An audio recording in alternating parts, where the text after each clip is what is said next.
Republican Texas Congressman Michael Burgess. Congressman, thanks for being with us. You've got a growing number of your own colleagues who are a no on this one. They say it's a win for Democrats, not for people who want to get spending under control. You're a yes. What's your case to them? Well, it is the largest savings in federal spending that I have seen since I've been here.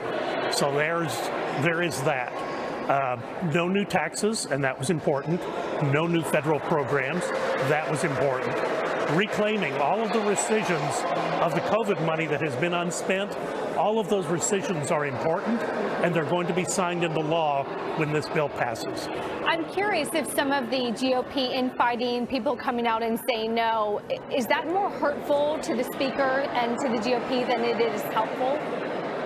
Well, I think you heard the Speaker say everyone is entitled to their opinion. No question about that. At the end of the day, we all have to represent our districts, our constituencies.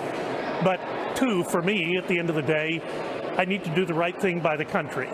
And a default on the debt, nobody knows quite what that would mean because it's never happened before. But could we put in jeopardy the United States dollar being the reserve currency of the world? We certainly could. The People's Republic of China would like nothing more than to replace us as that reserve currency, and I, for one, don't want to be part of that.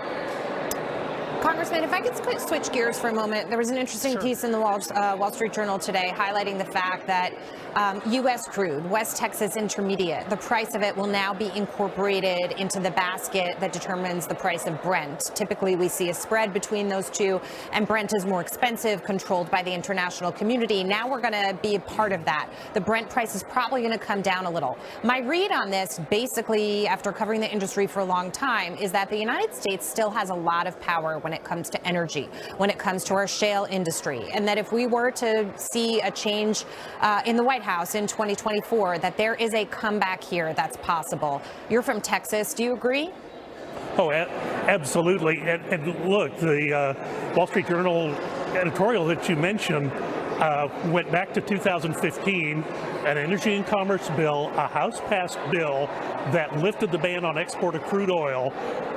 Within 7 days of President Obama signing that legislation, the TOT, a big ship, was loaded up with Texas crude, leaving out of the port of Corpus Christi, and until Biden was sworn into office, we didn't look back. That was a massive injection of dollars into the United States economy. That's what allowed the economy to grow in such a robust fashion. And even the slowdown of the coronavirus just was more of a blip. Now, Biden has come to office. He's had this war on American energy. I do not understand the reason why. It has to stop. So I would say on balance, this is a good thing to be able to put more of that Permian Basin crude into the Brent pricing. I think the world will benefit. Yeah, and everybody that we've been talking to on the program says energy is at the crux of this. You fix the energy problem and everything else will fall into place. Congressman, thank you so much.